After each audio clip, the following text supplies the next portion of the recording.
Hello friends, welcome back to my channel. আজকে যে রেসিপিটা দেখাবো এটা সন্ধ্যেবেলা মুড়ি বা টিফিনের সঙ্গে একদম পুরো জমে যাবে।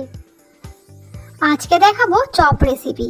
এর জন্য প্রথমে আমি দুটো আলু সিদ্ধ করে ম্যাশ করে নিয়েছি। ম্যাশ করা আলুতে দিয়ে দিলাম অল্প পরিমাণ হলুদ গুঁড়ো, লঙ্কা গুঁড়ো, নুন আর অল্প পরিমাণ আদা রসুন পেস্ট। এরপর ভালো করে মাখিয়ে নেব।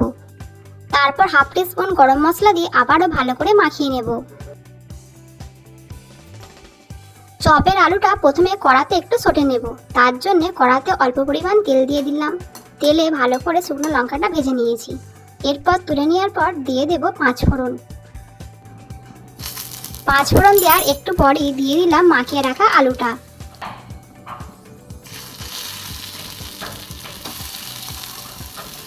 মাখা আলুটা ভালো করে কড়াতে নেড়ে নেড়ে ভেজে নেব।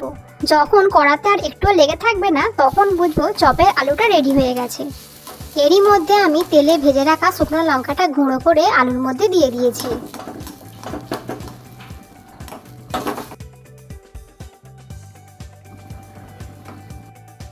অপরদিকে বেসনের ব্যাটারটা মাখানোর জন্য আমি এখানে নিয়ে নিলাম 2 থেকে 3 চামচ বেসন।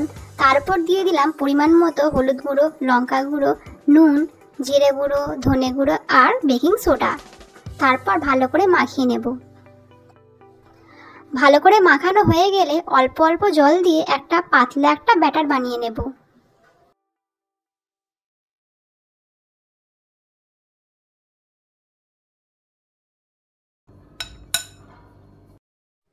চপের আলুটা গোল গোল করে চ্যাপ্টা আকারের একটা আলুর চপের শেপ দিয়ে নেব।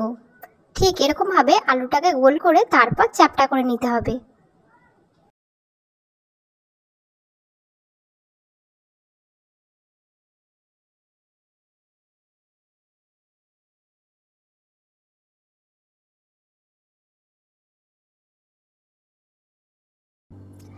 এরম করে আমার সবগুলো চপের শেপ দেওয়া হয়ে গেছে। এবার একটি পাত্রে তেল গরম করতে দিয়ে দিয়েছি। তারপর এই বেসনের ব্যাটারটিতে এই চপের আলুগুলোকে ডুবিয়ে ডুবিয়ে তেলে আমি ছেড়ে দেব।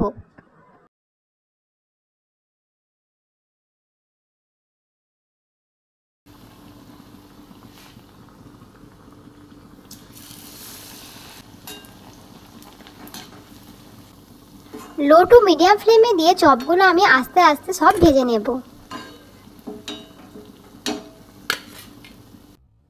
এই তো আলুর চপ পুরোপুরি রেডি হয়ে গেছে। আপনারা এটাকে সন্ধ্যেবেলা মুড়ি বা এমনিও শুকনো মুখে চায়ের সঙ্গে খেতে পারেন, খুবই ভালো লাগবে। আপনাদের কাছে একটাই অনুরোধ, আপনারা এই রেসিপিটি অবশ্যই বাড়িতে ট্রাই করে দেখবেন এবং কেমন হয়েছে জানাতে ভুলবেন না। আর আমার চ্যানেলটি ভালো লাগলে অবশ্যই সাবস্ক্রাইব করবেন আর কমেন্টে একটা হার্ট দিতে ভুলবেন না।